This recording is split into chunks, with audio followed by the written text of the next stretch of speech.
Hello, folks, and welcome back to another episode of Are You a Fan? If you like this episode, give us a like, share, follow, and you know what? Why don't you go ahead and push that subscribe button right there on the screen.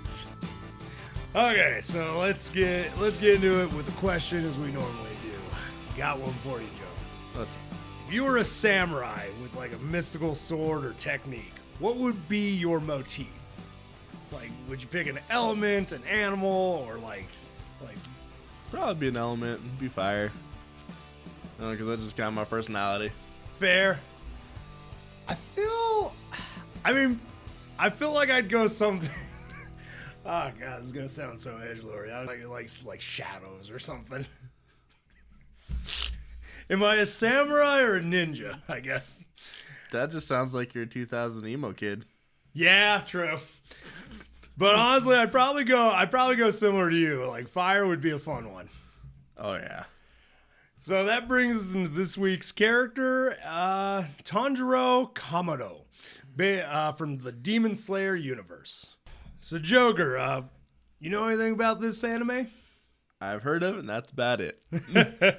I've heard what you've talked to other people around about. Just I've been around, but no, I don't know nothing. Fair. Honestly, I think I'll admit it's one that's not for everybody. It's a slow burn. It's a slow build up, but once it gets rolling, it gets good. Very beautiful too, and that beautiful art. So I've definitely, from all the art I've seen, it's definitely nice. Oh, it's one I haven't really gotten into, not yet at least.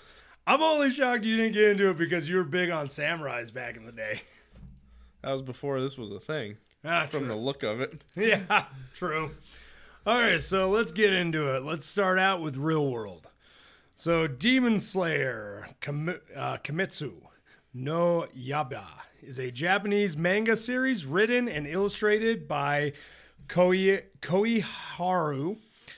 Gatuag?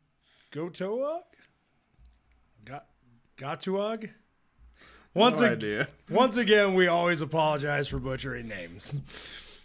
So it was serialized. It was serialized in the Shueisha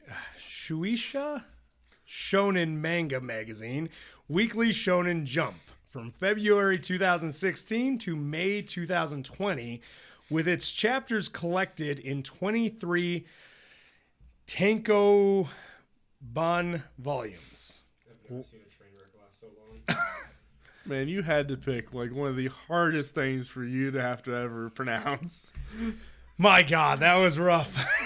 Like, we've had some rough ones in the past, but boy, did that hurt. Oh, for those of you listening, I do apologize, but you got a dyslexic who's had one heck of a day. Okay. I don't think a good day would have helped you on that. Probably not. Okay. Okay, so I was shocked when I first, because most things we've covered, especially the mangas, have been kind of at least from the early 2000s. This is probably the newest manga I think we've covered. Oh, it definitely is, of like the two or three we've covered. But this is also an extremely new series. True. Like it was extremely popular pretty much from its get-go, but I knew it hadn't been long. Fair. So it has been published in English by Viz Media and simultaneously published by Shueisha on their Manga Plus platform. It follows teenage Tanjiro Kamado, who strives to become a demon slayer after his family was slaughtered, and his younger sister, Nezuko, was turned into a demon. So yeah, not bad. It follows the typical, my family slaughtered, sister turned into a demon, I'm going on demons. You gotta have a reason, man. Yeah, but at this point in time, you can be a little more creative. I mean, I don't know many where the sibling gets turned or whatever. That's not as common in that. Well, maybe not sister or sibling, but family. Oh, the family slaughtered. That's just. Well, but also, there's plenty of stuff where the family's turned into stuff. Ah, true. Like, they could have been a slightly more creative. I mean, fair, but we'll get into that when we get into the actual in-universe.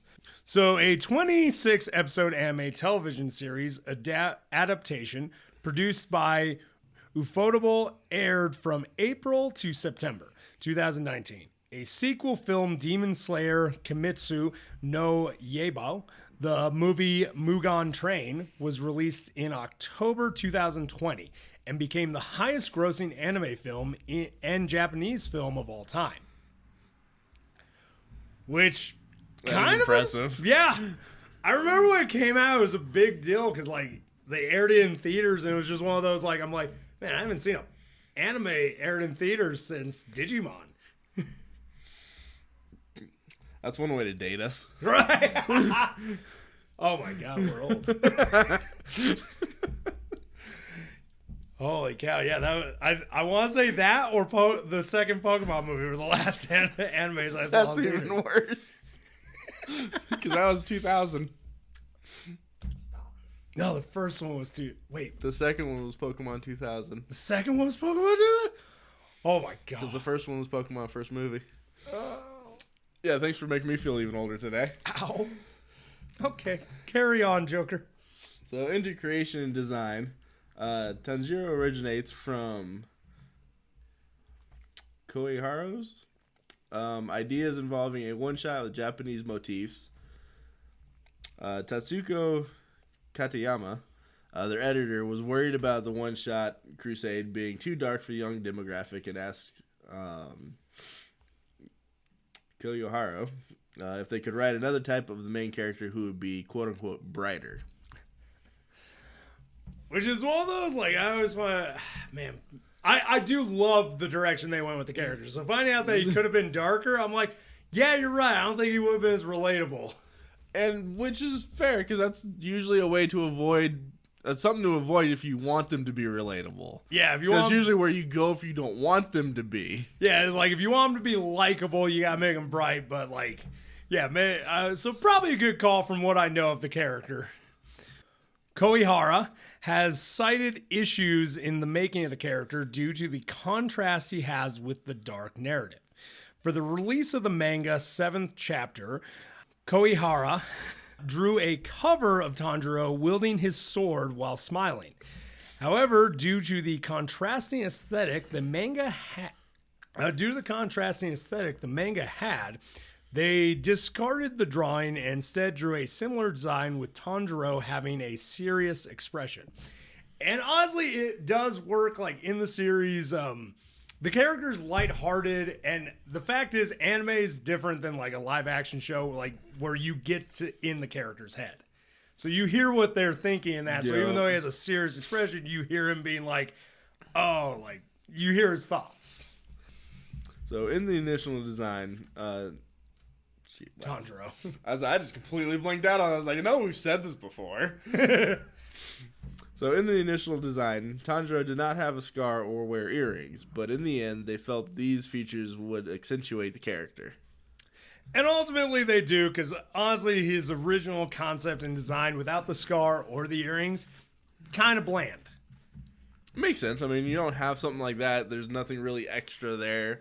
Yeah. And just a unscarred and undecorated head, face. Not a lot of excitement to want to look at. Especially because unlike most main characters in anime, his hair isn't really that extravagant. He doesn't have the main character hair? Yeah, like it's red. Like characters are like, oh, you have red hair, but it's like that where it's black and just more red accented. So it's not like obliviously in your face. That sucks. Yeah, so I'm like, so them being like, we need to zhuzh it up. I'm like, that completely makes sense. Kind of, yeah, you really did need to, apparently. Yeah, especially in most mangas where it's black and white, you wouldn't even be able to tell that because his hair's kind of shorter too. Oh, good. That like more bushy, shorter hair. Like, so not, yeah. He was like, here's the character, and they're like, I mean, can you give us something? Anything? Okay, the editor commented about Tanjiro. He is a type of male main character that you don't see much. He's so kind, he has Nezuko, so he's coming from a position where he can't just say all demons are absolute evil. He's in a gray zone, which is honestly probably one of the reasons I kind of first fell in love with him. I think that's probably where most people really saw him and found their liking of him is he has to be in that gray area. Yeah. Well, especially because they make it very clear throughout the series, like his sister, that's an anomaly. That's never happened.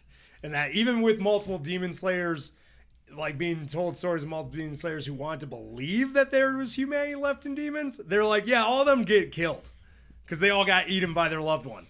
And that they're like, wait, this one didn't eat you? Does anybody have it? No? Okay, cool. This is new ground for all of us. So Tanjiro's design was influenced by Koiharu's editor. He suggested giving Tanjiro a facial scar on his forehead, inspired by Himaru Kenshin from Nobuhiro Watsuki's. We're gonna go with that. Manga. Where Kenshin, while also giving him earrings to balance his androgynous, or how androgynous he would look. The show is very androgynous. There are multiple characters where you're like, I don't care if that. Yuma Takashi, the producer behind the adaptation of the manga, said he enjoyed Tanjiro's role in the manga, making him engaged in reading the series. For how Tanjiro's water breathing was portrayed, Ufotable received inspiration from Katsushika Hukase Ukiyo-e style. So basically, ancient. You've seen those ancient like arts and that of the samurais, and they have like the waters or the waves going with them. That's which you can see it when you watch the anime. Like that, you can see it. That's probably where it was inspired from. Makes sense. However, an addendum I've heard is that the because in the show they kind of make it in the manga they make it seem like when they're doing the lightning or the fire or whatever, that's actually creating the element, and the creator was like, no, it doesn't. That's just to show it. But the way it's done, we're all like, I mean, it's kind of like you're literally getting electrocuted. Like you can't tell us that he's not creating an electric element when he's doing that. So Takahashi also said Tanjiro is the most relatable character from the series due to how his constant hard work inspires him. Which is something always good about a character, especially a main character. Oh, yeah. Especially if it's one that you want people to like and want to be able to relate to. And I will say that is probably the most relatable thing, is this character doesn't necessarily start out as like, he's not like Goku trained from birth to be a fighter. This guy was just a simple dude who was like, got thrust into a bad situation and had to make the most of it. So when the anime series premiered in China, Tanjiro's design was slightly altered due to his piercings having rising sun style elements. It was feared it would offend the mainland, leading to brief retouch to the theme. Which makes sense, because you've seen. I think you've seen the earrings I have. Mm-hmm. Yep, I've seen those. So yeah, I can see where they were like this. They're about to send it out. They're like, wait. Does anybody think this looks familiar? Unfortunately, apparently enough people did. Okay, so let's get into reception. Take us away, Joker. In 2020, the Demon Slayer franchise generated an estimated annual sales revenue of 1 trillion yen, which roughly is $8.7 billion US. In January 2021, it was reported that Japanese sales of print books and magazines fell 1% in 2020 compared to the previous year, being the smallest per year decline since 2006. Which, makes sense when you have COVID-19. Yep. Which honestly, it's one of those like, it's a great anime. I believe it deserves the hype it gets, but I don't think it would have like broken these records and done this well had we not all been stuck at home with streaming services. Oh yeah, everything kind of went downhill at that point. Yeah. Okay, so this small decline was attributed to an increase in reading in Japan due to the COVID-19 pandemic and the successful boom of the Demon Slayer Kimetsu no Yaiba manga and its related publications. According to Chara Biz, a database of characters licensing business in Japan, Demon Slayer is the highest grossing franchise in 2020, surpassing other well-known franchises such as Ant-Man? I don't know that one. Pokemon, Mickey Mouse, and Peanuts. Which, the fact it beat out Pokemon? That one says a lot on its own, especially in Japan. Right? Like, that's a heavyweight. Like, that's top dog. That is impressive. Because I'd argue that Pokemon does better than even Dragon Ball Z in sales. That's actually a good question. I imagine overall with all the merchandise, Pokemon probably has it. If you're including all the merchandise, definitely Pokemon. Yeah, so for this one to beat it out in sales of things, like, that's dang. That's pretty good. Right? So in 2019, Demon Slayer would also win the anime category of the Yahoo Japan Search Awards based on the number of searches for a particular term compared to the year before. The series won the award for the second consecutive year in 2020 and was third in 2021. Yeah, it's pretty good when you can stay on the top 3 for 3 years in a row. Right? Like, dude, this anime is bringing it. Okay, so on Tumblr's 2020 year in review, which highlights the largest communities, fandoms, and trends on the platform throughout the year, Demon Slayer ranked 7th on the top anime and manga show category, which is still quite impressive. So regarding the series' sudden huge success, Weekly Shonen Jump editor-in-chief Hiroyuki? Yeah, let's go with Hiroyuki. He stated that the manga sales shot up straight after its anime adaptation finished, explaining that a large number of people watched the series through the streaming service after it ended rather than watching it weekly.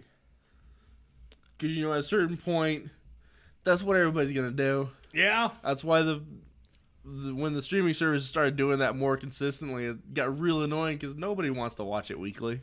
Oh, yeah. No, I remember the day that they released the League of Legends show and they were doing like 3 episodes per week. And I'm like, are you kidding me? You guys were supposed to destroy the TV series, not join them. Well, it's better than most if it did 3 episodes a week. True. Unlike every other one where they're like, yeah, we know we're on a streaming service and you don't have to technically wait for us, but we're going to make you anyway. It's like, cool. Okay, so so that's kind of it for Real World, but like very impressive run, very impressive show, and it's definitely making headway. It's competing with the likes of Pokemon. That says everything. Exactly. So in universe, Tanjiro was born on the mountain as the eldest son of Ki and Tanjiro, and that Kamado, a family of charcoal sellers. After his 5 younger siblings were born, he adopted the idea that as the oldest child, he should be the strong and endure any hardships for them. Although the family did not enjoy a lavish lifestyle, they lived happily and showed a great deal of love and care for one another. It's one of those like we were never rich, but we hugged a lot. And all I heard in his mindset was the older sister from Encanto. A little bit, yeah. All I heard is I would be the strong one. Which is, yeah, that's kind of exactly what happened. So one time when Takio accidentally knocked over a hot kettle, Tanjiro jumped in to protect him, resulting in a burn scar on his forehead, which apparently is important to event later. Yeah, it's one of those, it does become important a bit later, and I think we get to that. If not, I'm more than down to explain it. So, growing up, Tanjiro learned coal burning techniques and was responsible for selling charcoal in the nearest town in order to earn money for his family. He appeared to frequent the town quite often as the civilians there easily recognized him and regularly asked for his help. You got a burn in your face, it's easy to see you. Right? Like somebody, looking for his honor. Good reference. So Tanjiro's father was a major influence on him and acted as teacher for the foundations of the Hinokami Kagura? Hinokami Kagura. That was close. Yeah, you were actually pretty solid on that one. So, which is a ritual dance that was passed down across the family's generations alongside a pair of earrings, and Tanjiro would often watch him perform this dance.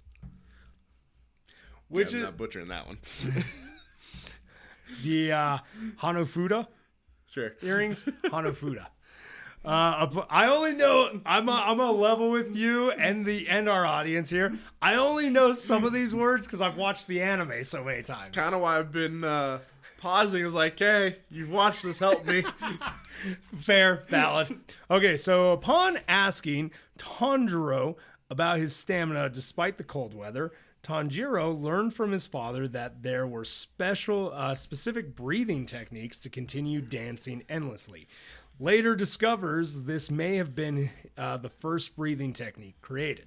So basically his father, like what they didn't really explain in the research on this, is his father is actually very sickly at this point. But he, like, Tanjiro's like, how is our father, if he's so sick and bedridden, how's he able to dance like this? That makes sense why he's questioning it. Yeah, and his father basically explains to him, it's like, it's a breathing technique that helps me basically surpass my physical limitations.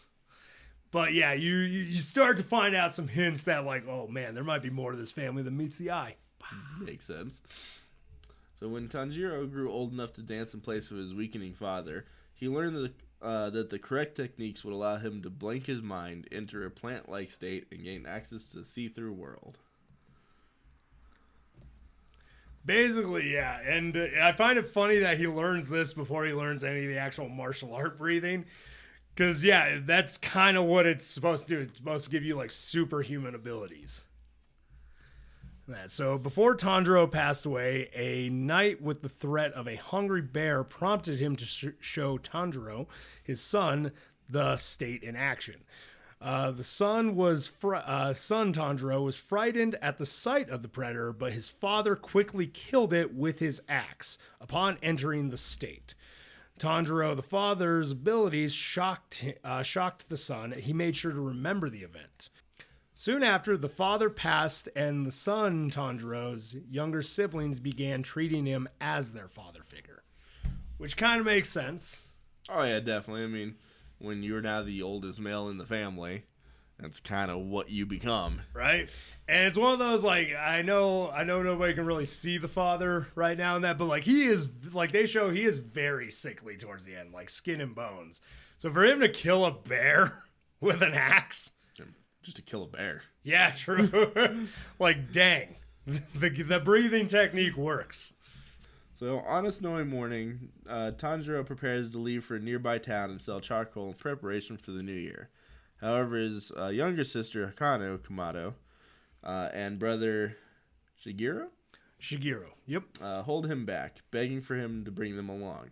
Their mother intercepts and tells them how Tanjiro wouldn't be able to carry them if they were tired. Yep. But that's fair. I mean, it's also, I feel like, the mom's nice way of saying you're not going anywhere. Yeah. Because it's one of those two, like, because, like, it's really snowy and stuff. Yeah, you can't bring the wagon or anything because they don't have a horse. Yeah. And that's so, can't bring the kids.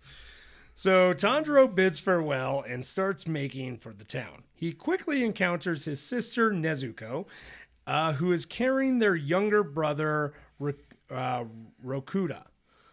And Nezuko comments on the siblings' attachment to Tanjiro and sees him off.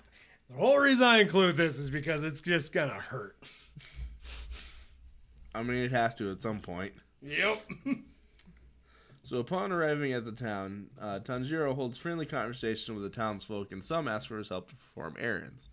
This is actually where you first see his superhuman sense of smell. Yeah, the character basically, that's what gives him the advantage when sword fighting, is he can differentiate smells, almost being able to distinguish blood types through it. Nice. Like, yeah, the guy becomes a total beast when it comes to scent. So Tanjiro begins to make his way back home, but is suddenly stopped by a man named Saburo. Saburo requests that the boy stay at his house for the night and warns him of the dangers in the mountains. Although Tanjiro tries to deny the offer, Saburo continues pushing the emphasis that demons are active during the night. Tanjiro finally relents and listens to Saburo talk about demons as he falls asleep. I always find in universes like this, the whole like, oh, what are you talking? You're just a crazy old man. Demons don't exist. When it's like, wouldn't it be kind of more known, especially in rural places like this? still gotta think, depending on how old he is, he's still a kid. He's gonna think he's invincible and untouchable. Okay. He's not gonna care as much as, a well-thinking adult. I mean, fair, but like also That's my only defense. I don't know how old he is at this point. I was gonna say, because the amount of other like middle-aged adults you meet in the series are like, "What? Demons are real?" And all the elders are like, "Yeah, I've been saying this for how long?" Oh yeah, that makes no sense. At least with a kid, it kind of does. Right? He has some defense. True. So when Tanjiro makes his way back home the next day, he would return to see an unconscious and wounded Nezuko lying on the snow and shielding Rakuto with her arms, devastated. He realized that the entirety of his family has been slaughtered except for Nezuko. His first sense of danger is he can smell the scent of blood. Yep. He basically smells it probably, I'd argue, 100 yards before he gets back to his house. The guy's scent is amazing. Yeah, it's gotta suck to think that. You also gotta think that him being in that person's house might have saved him. It completely did. Like, they do not. That's kind of what's emphasized to a point where like he feels so guilty afterwards. He's like, if I was there, and everybody's like, what would you have done? Right. Get murdered by the literal number one demon? Come on, man. So Tanjiro picks her up, and while attempting to carry her to the nearest doctor, discovers that she has been transformed into a demon and promptly attacked by her. Yeah, she straight up tries to murk him. That sounds like a demon. Yep. And I guess doing a little bit more research recently into it, it's implied that the reason the family was even targeted is because of their bloodline. And the demon was basically killed all the others trying to infuse his blood with them. They all couldn't take it except for her. And that's the only reason she survived. That makes sense. Another stereotype. Yep. Kind of the whole point, the whole main demon's point in doing that too is he's trying to create a demon that can actually walk in the sunlight. So it's Blade. Just demon on demon side. Oh, yeah, completely. Nice. So Tanjiro struggles to fend off his demon-turned sister and is overwhelmed by her strength, narrowly managing to block her attack with the handle of his hatchet. As Nezuko begins to grow in size and overpower him, Tanjiro internally apologizes to his family for the suffering they must have felt during their last moment and begs his sister to retain her humanity. Upon hearing her brother's words, Nezuko begins to cry. It's an emotional scene, but like also I do find it adorable in the show. One of her basic main demon magic powers is she's able to alter her size. That's pretty cool. Right? Like she can become giant, or like there's a few scenes where like somebody tried to like cut off her head at one point and she just shrinks into a little tiny girl. Nice. Anyway, it's adorable. So, okay. So the siblings are suddenly interrupted by the arrival of Giyu, Tomioka, who attacks Nezuko from behind only for his attempt to fail when Tanjiro moves her out of the way. So this would be his kind of first encounter with an actual demon slayer. Makes sense. And, of course, the brotherly love is going to, move his sister out of the way. Right. So recovering quickly, the swordsman asks Tanjiro why he protected the demon, and he desperately replies that the creature is his sister. Looking at the maddened Nezuko, Giyu questions this statement before swiftly removing the girl from her brother's grip. Because, it's what you do as a demon slayer. You're going to want to kill it, and you're going to question the person. It's like, no, this is my sister. Right? It's also one of those, like, this kind of shows what I was talking about earlier. She is the only one ever to basically be able to be conformed. And that's why, like, he's just like, no, that's a demon. I don't care if it was your sister. Makes sense. It's like the whole zombie thing. As Tanjiro calls out to Nezuko in alarm, Giyu tells him not to move and states that it is his job to kill demons. He listens to Tanjiro attempt to defend his sister and explain their current predicament. Which, everybody, like, this is straight up, like, I remember watching it all at a certain point, I'm like, oh my god, this is like a scene in every zombie movie. Yeah, pretty much. Especially in reading this next sentence already. So Tanjiro expresses his confusion with Nezuko's transformation. Gyo comments that her change is simple to explain. Any open wound bathed in demon blood causes that person to become a demon themselves, thus increasing their overall numbers. It's exactly what you see in every zombie movie. Oh, yeah. Tanjiro explains that his sister hasn't eaten any people, but Gyo reminds him that she had just attacked him previously, and bluntly tells him that there is no way to cure a person once they are turned into a demon. Despite Tanjiro's plea to the contrary, as Tanjiro continues begging for his sister's release, Gyo brings his sword up to Nezuko's throat. Because at this point, he's just like kind of tired of. I feel as he's tired of having this conversation. He's like, I'm just gonna kill. I'm gonna get my job done, dude. I don't get paid overtime. You don't care. I get paid by the demon. I don't get paid overtime. Well, Tanjiro then bows before the swordsman and begs him to spare his sister's life. Gyu grows angry and yells that Tanjiro has no authority over who lives or who dies, given he was too weak to protect even his own family. Use some harsh words there. I mean, especially since, granted, he didn't know he wasn't there, but he wasn't there to protect him. All I'm thinking Not about, that I think he could have at the time, but all I'm thinking about is the scene that's always clipped from Friday. Damn. yeah. Like, oh yeah, that was a bit harsh.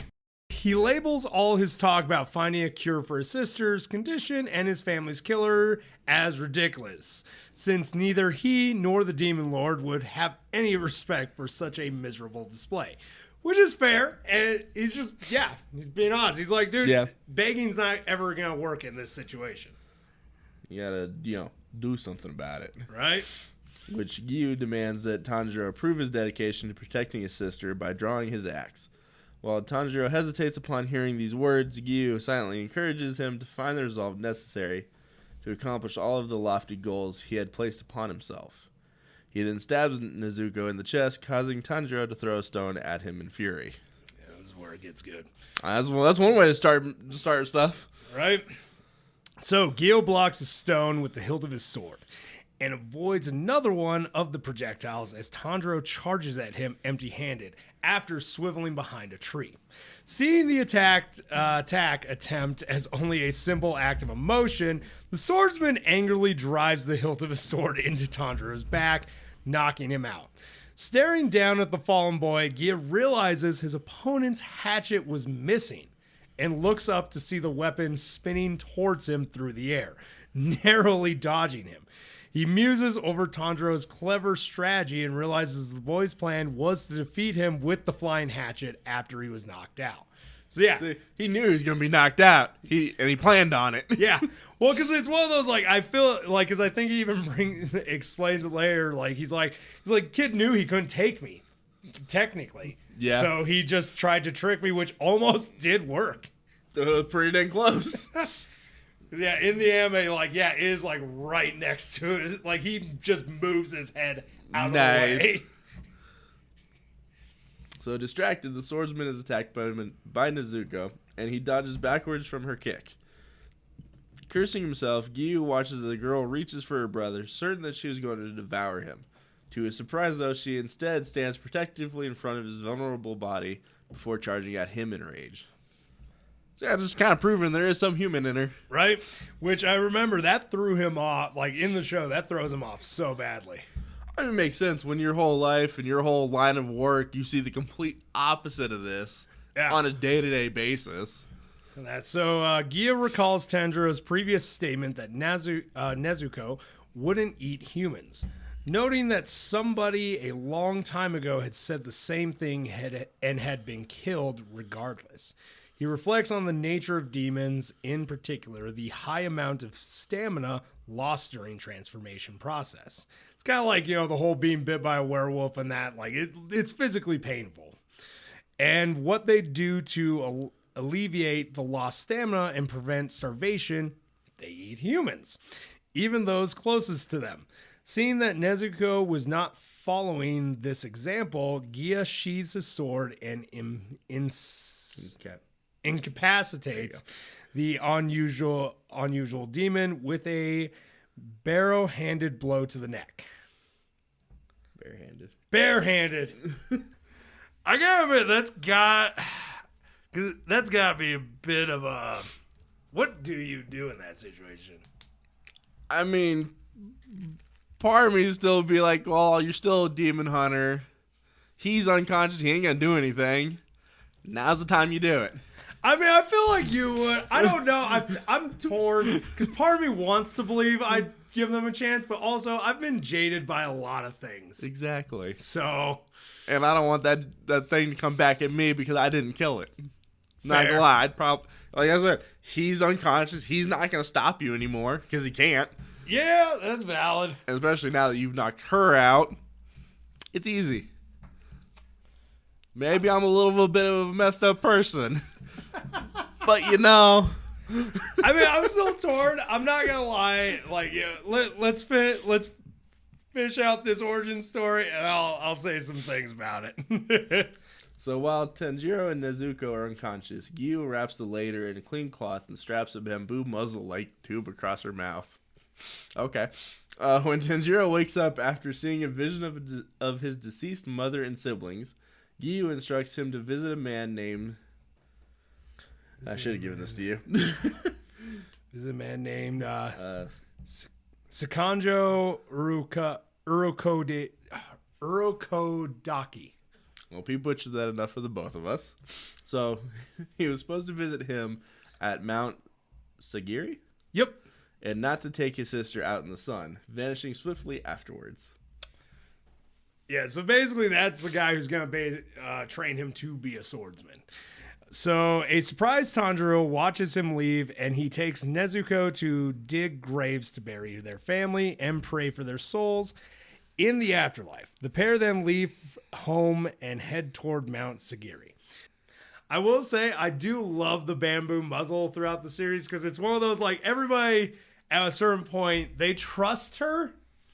Like, even the guy who he goes to train with, basically she at one point falls asleep for 2 years during the training. She sleeps for 2 years, that's why they believe, they're like, that's where he comes up with the theory that she doesn't need to eat human flesh. She needs to sleep to recover. Makes sense. But he basically subliminal message brainwashes her into seeing humans as her family. But it's still, I love the, like, hey, I fully believe in my work and I trust in my ability, but we're still going to keep that muzzle on her, okay? Yeah, I don't blame him. I don't either. It's one of those, like, some people are like, that's a little cruel. I'm like, I mean, if you have a dog that keeps biting people and that, even if you've, like, taken it to a specialist, maybe when you take it out on a walk, you don't let it just...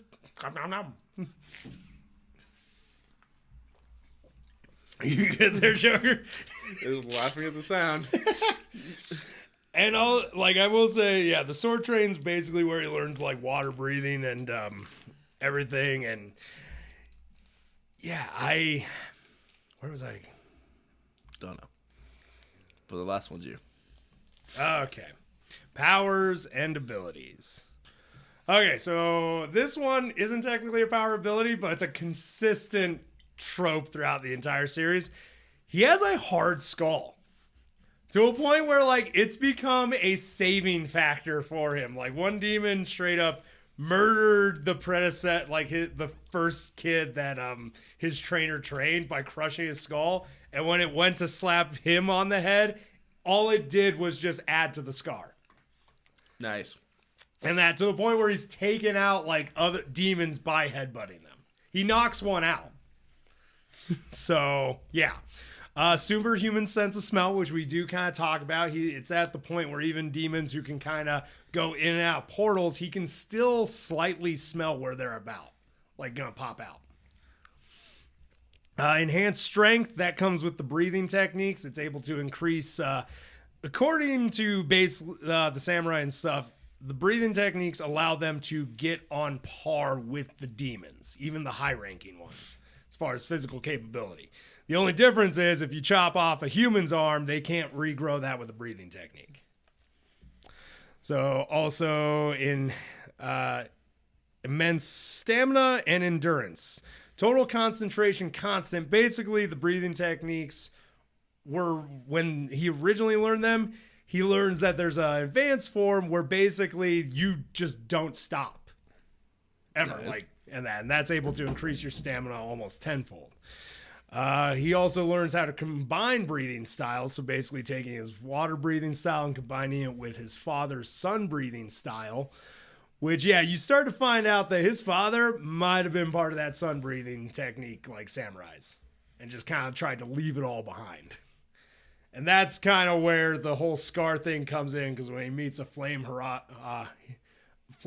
samurai's like father, he's like, "You sun breathing SOB, you think you're better than me?" And I see that scar on your head. And he's like, "No, I'm sorry, what are you talking about?" He's like, "I see the marking of the sun breathers." And he's like, "I got this when I was a kid." I'm like, "What are you talking about?" So also with the breathing styles, unfortunately, the sun breathing style creates such a burden on the body. He does learn a recovery breathing technique. So it basically, he develops it. It allows him to basically, because the other one will put him out of commission. This allows him to at least get back up on his feet and move, which has saved him multiple times. Nice. And that the Demon Slayer mark, so basically the anger, or the more in tune with the sun breathing technique he becomes, the more the scar starts to take over his face and body. Transparent world. Like his father, he gains the ability to foresee the opponent's attack by analyzing and perceiving his opponent's blood flow, muscle, skeleton, joint alignment, and organs. In this state, his movement, intuition, and evasion speed increase dramatically.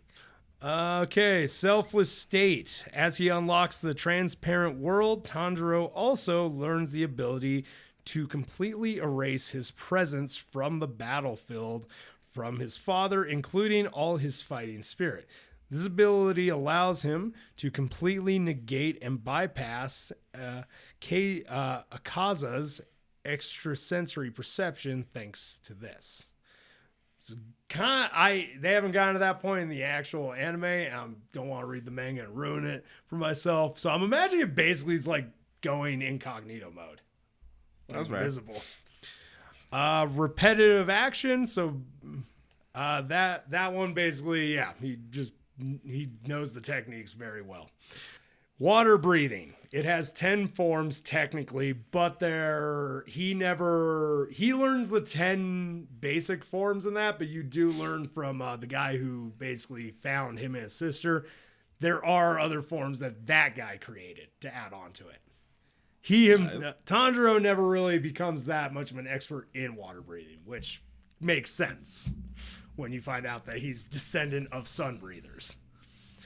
So Hinakami Kaguru, also believed to be sun breathing, possesses 13 forms. So in combined, the guy knows 100, almost said 123 forms. Minus the one, the guy knows 23 forms of breathing styles and sword techniques. That's impressive. Right? And no other media? Nope, he appears in the manga and the show and the movie, and that's it. No, he does have one. They do have a video game. Huh. Well, it wasn't listed in any kind of other media form, so. Oh, all good. So, I guess question as always, you a fan, Joker? I mean, it was interesting. I'd probably be more of a fan if I got down and watched the show. But I mean, just hearing about him, it's interesting. Fair. And honestly, yeah, no, clearly, I'm the one who picked this. I'm the one who championed this. I'm a fan. For one, the whole sun arc thing, my tribe's whole thing is like being children of the sun. So immediately there. Also a hard head, like me. And I'm not going to lie, he's kind of who I wish I could have become through the tragedy. Like, he still is nice. Like, he's still very caring and nice. I watch the character, and I'm like, I wish I had stayed that way. Yeah, that would have been nice. So, you know what? I'm a fan, too. For anyone that's still listening, if you got something out of this, enjoyed the episode, or even liked the character before from a movie, comic, cartoon, hell, even that t-shirt that you saw one time, you're a fan, too. If you want to jump on this train, why not subscribe and share with a friend? d-rael out. Y'all keep riding them rails.